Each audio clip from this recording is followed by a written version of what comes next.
I am the law here. Those were the exact words Karen shouted the moment she saw me paddling my kayak toward my lake cabin, a place my family had owned for over half a century. Have you ever heard a single sentence that made you realize, in that instant, your life would never be the same again? I have.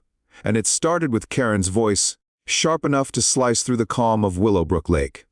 That late afternoon, the golden sun stretched across the water, reflecting the pines like a flawless mirror, each paddle stroke leaving ripples on a lake I thought would always be my sanctuary.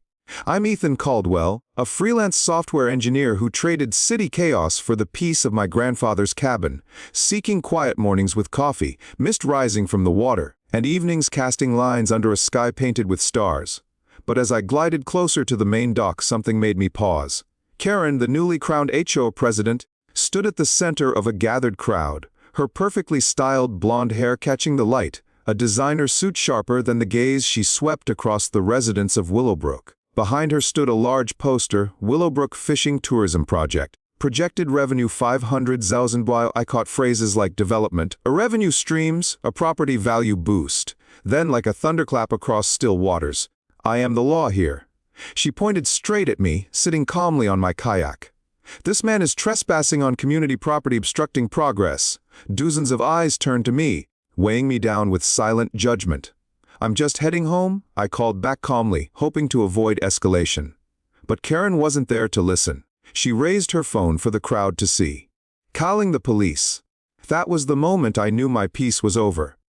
What Karen didn't know was that when she picked this fight, she picked the wrong person. That evening, I sat in the cabin surrounded by the comforting clutter of a life lived simply, looking at old photos of my grandfather standing proudly with a fishing rod, smiling, the lake behind him shimmering under the sun. I remembered his words, "Ethan, if someone ever tries to take this lake from you, dig all the way to the root." I stood, moved the rug in the living room aside, and pulled out the old wooden chest my grandfather had left behind. On its lid, written in trembling handwriting, "Only open when someone tries to take your lake." With a deep breath, I opened it. Inside were old documents, maps, and a contract I had never seen before. It was a 1973 agreement between my grandfather and the county granting our family perpetual, exclusive oversight of all commercial activities on Willowbrook Lake. Fishing tours, boat rentals, events, all of it required our family's written consent to operate on this lake. She thought she was the law, but the law was in my hands. I scanned every page, attached them to an email, and sent it to the HOA board. Subject: immediate cease and desist of all commercial activities on Willowbrook Lake. As I pressed send, I felt the gravity of what I had just triggered. Karen thought she was building an empire, but she didn't know that beneath this lake lay a secret deeper than she could imagine. Among my grandfather's papers was a hand-drawn map marking a hidden dive point in the lake with one note: "When the time comes, this will save everything." This was only the beginning. Do you want to know how Karen lost everything? Do you want to discover what was hidden beneath Willowbrook Lake, waiting to expose the truth? Do you want to see how a quiet man dismantled a self-proclaimed tyrant's empire using patience, documentation, and the truth?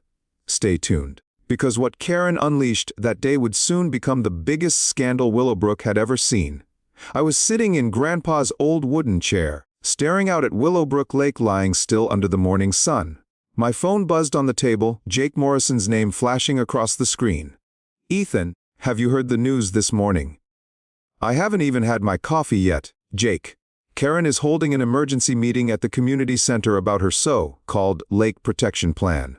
I sighed, taking a bitter sip of coffee as the cool pine-scented air drifted through the porch. Karen wasn't going to stop. She never did. Just yesterday, she stood in the middle of a community meeting, pointed right at me in front of the crowd and local news cameras, calling me the enemy of this community. She didn't know I had found Grandpa's old chest, the one he left behind for me, containing the original lake property documents and a commercial rights contract signed with the county back in 1973. That contract made it clear all commercial activities on Willowbrook Lake required the approval of the property owner, and I was that owner now. But like many who hunger for control, Karen pretended not to know, especially when her profits were at stake. Through the window, I saw her standing near the dock, dressed in a dark blue suit, phone pressed to her ear, scanning the lake with cold eyes that seemed to want to own every ripple, every breeze, every fish swimming beneath the water. I picked up my phone and texted Jakey. "Meet me at the cabin. Bring your water test reports." 20 minutes later, Jake arrived breathless, clutching a stack of papers. "Ethan, I ran those water tests. Just like you suspected, phosphate nitrogen. Levels off the charts. Someone's dumping chemicals to force algae growth." I nodded. Karen had been quietly dumping chemicals into the lake to boost fish density, making her fishing tours and sponsorship contracts look successful, funneling tens of thousands of dollars from the HOA's funds into her projects. To do it, she needed a scapegoat, someone to blame, someone the community could rally their anger against. She chose me. But there was something Karen didn't know. Grandpa once told me, "Ethan, if someone ever tries to take this lake from you, open that wooden chest. What's inside will help you protect not just the lake, but this community from the greedy." I opened Grandpa's files in front of Jake. Inside, alongside the contract, was a handwritten letter sealed with the county stamp, and an old map with a red X marked in the middle of the lake. Jake's eyes lit up. "Ethan, what is this?" "I'm not completely sure, Jake. But Grandpa left it for me, and I think it's time I find out the truth." Jake placed a firm hand on my shoulder, his look shifting from curiosity to determination. We both knew a new fight had begun, not just to protect the lake, but to uncover the truth Grandpa left behind. That morning, as sunlight spilled across the lake in shimmering gold, we prepared to head out to the exact spot marked with that red X. This wouldn't just be a dive into the lake. It would be a dive to reclaim justice for Willowbrook, and for a community that Karen was tightening her grip around, one regulation, one false promise at a time. That morning, the rising sun spilled golden light across Willowbrook Lake, thin mist lifting off the water, leaving the surface calm like glass. Jake and I loaded Grandpa's old wooden boat with the diving gear, the creak of the oars mixing with the gentle lap of water against the hull. I studied Grandpa's old map again, the red X marked near a rocky outcrop in the center of the lake, the same spot Grandpa would often anchor when I was a kid. Back then, I didn't understand why he would just sit there in silence, staring down into the water, a heavy look in his eyes. Jake double-checked the gear, giving me a nod. "Ready, Ethan?" I clutched the brass key Grandpa had left me, engraved with strange symbols I had never understood. Now I believed this wasn't just a keepsake. It was a piece of a promise Grandpa had made to protect this place. We slipped into the cold water, sunlight piercing through the surface, dancing across the weeds and silt. The pressure built around me as we descended, but inside I felt a calm determination, as if Grandpa's presence was there, steady and protective. At around 30 feet down we saw it, a square concrete structure covered in moss and algae, resting in a bed of soft silt. Jake's eyes widened behind his mask as he pointed. I swam closer, brushing away the algae to reveal something carved into the concrete. RP 1195. My heart pounded. Robert, Karen's father, had disappeared in November 1995. Beside the structure, an old corroded lock was embedded into a metal plate. The shape matched Grandpa's brass key exactly. I took a breath, steadying my shaking hands, and inserted the key. A loud click echoed through the water as the mechanism released. The concrete structure shuddered, and a cloud of silt puffed around us as the lid lifted open. As the water cleared, we saw inside a sealed metal box wrapped in waterproof plastic. An old, worn leather journal with a folded letter tucked inside. Plastic-wrapped bundles of cash, old but preserved. Jake and I looked at each other, the shock and realization sinking in. This wasn't treasure. This was the truth. We surfaced, pulling the box and journal onto the boat, opening them in the bright morning light.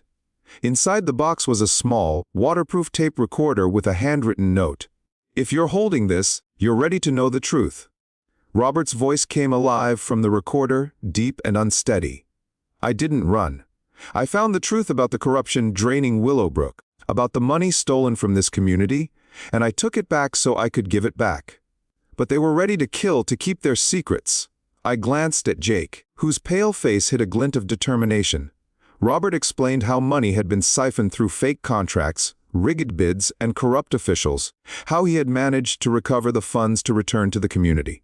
But before he could expose them, he vanished, leaving it all hidden beneath the lake, hoping someone would find it and finish what he started. Karen never knew, or never wanted to know, that her father wasn't a thief, but a man who died trying to protect the community he loved. On that boat, as the wind swept across the lake, I felt a rising resolve. Willowbrook wouldn't fall under Karen's control, not under the lies of community progress that poisoned the lake in silence. The truth would come out, Willowbrook Lake was more than just water and trees. It was a witness, a keeper of justice, waiting for someone willing to fight for it, no matter the cost. That afternoon, Willowbrook Lake shimmered under the golden sunlight, as if it knew a hidden truth was about to surface. Jake and I sat in the cabin, the old recorder and Robert's worn notebook resting between us on the table. The tape hissed softly before Robert's gravelly voice filled the room. "If you're hearing this, it means I'm probably gone. I wasn't a thief. I didn't run away. I took back the money stolen from this community, stolen by those who smile while they bleed Willowbrook dry." I closed my eyes, breathing in the pine-scented air, letting the silence of the lake soak through the cabin's walls.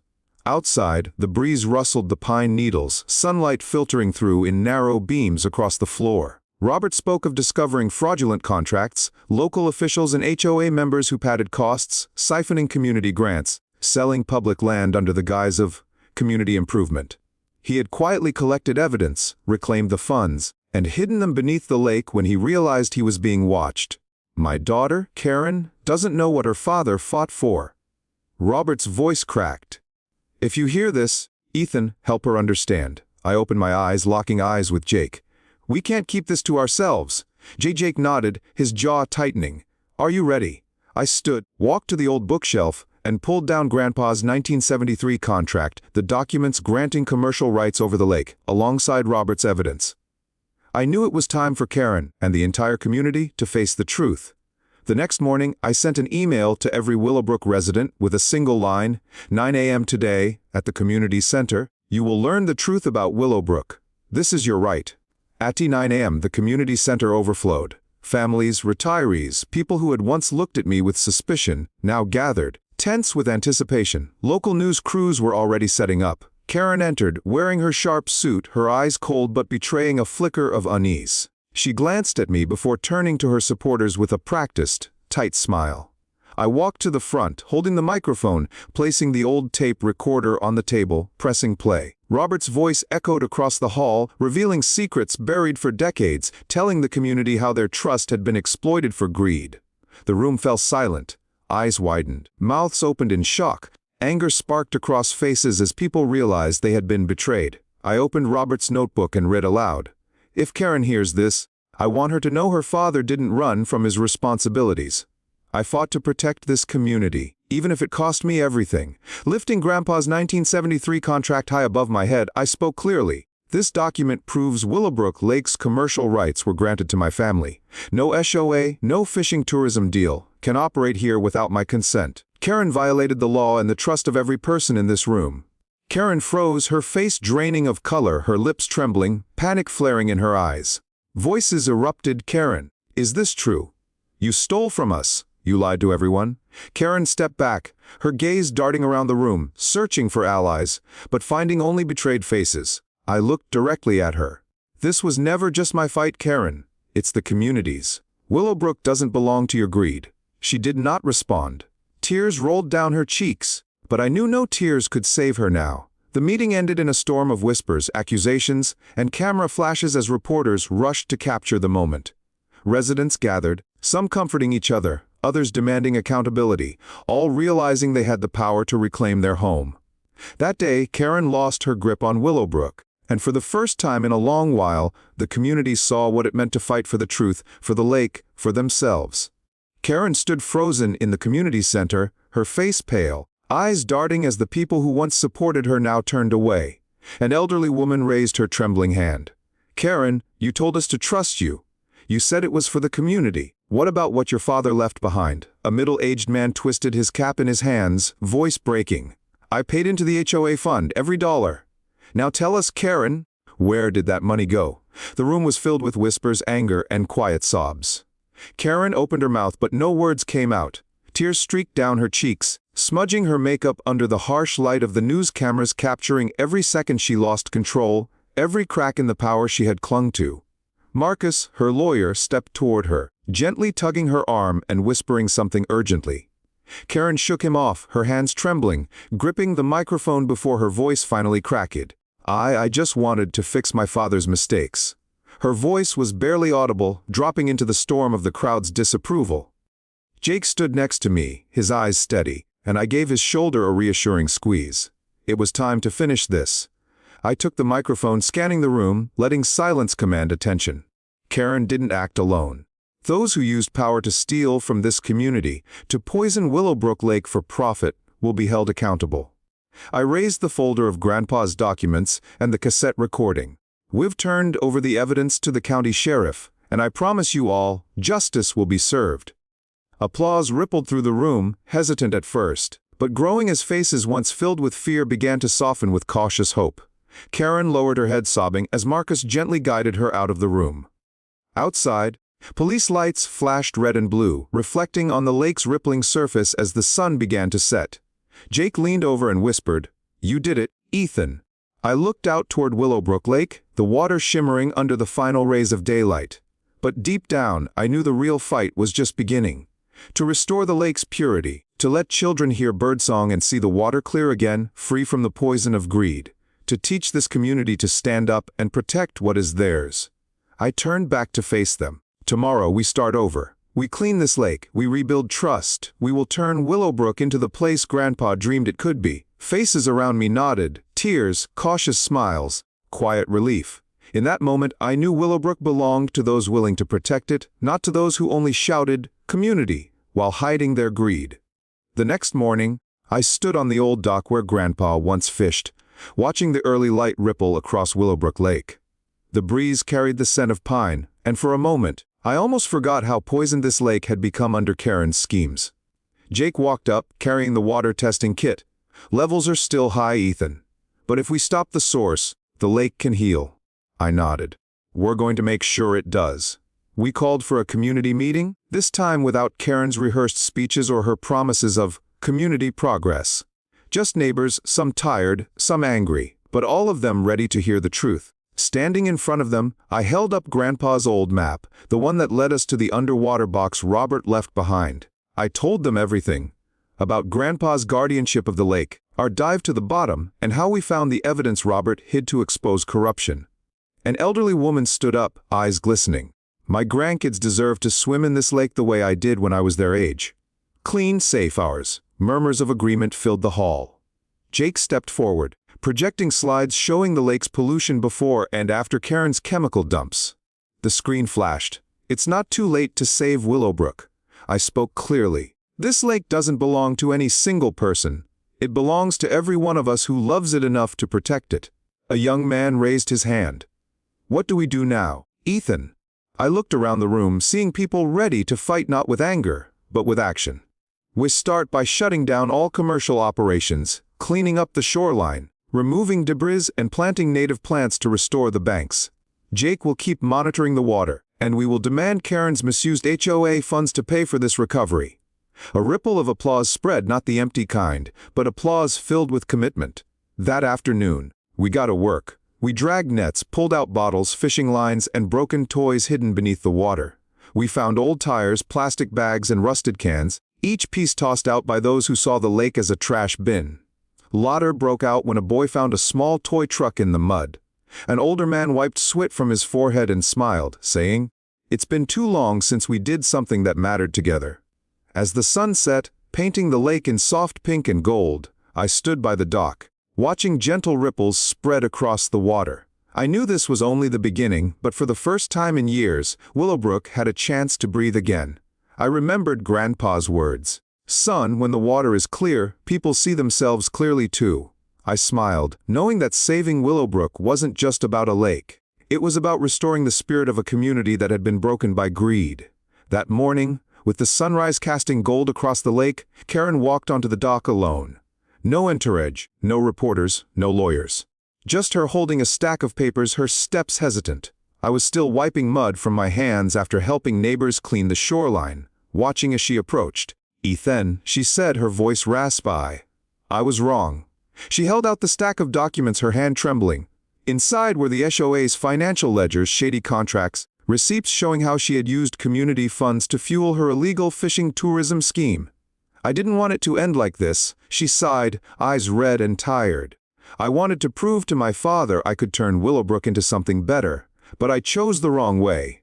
I didn't say anything. Behind me, Jake and the other Willowbrook residents were still cleaning up the shoreline, kids laughing as they helped their parents gather sticks and trash. Karen lifted her eyes, tears streaking down her cheeks. "Please protect this lake, Ethan."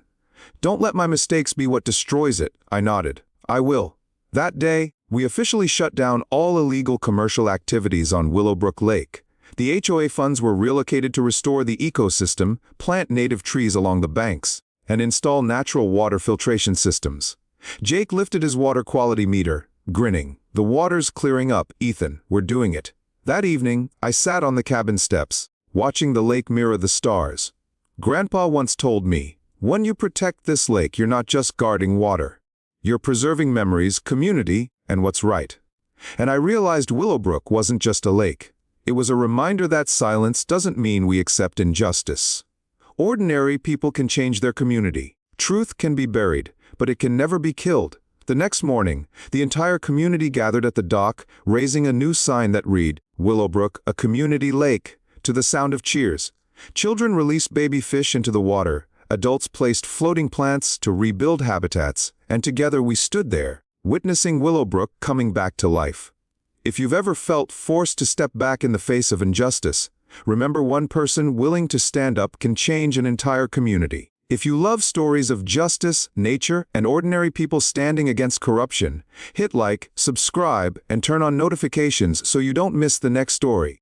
And if you're fighting to protect your own, Willowbrook, share your story in the comments. We read every single one, and together we can keep these stories alive. See you in the next story on the channel.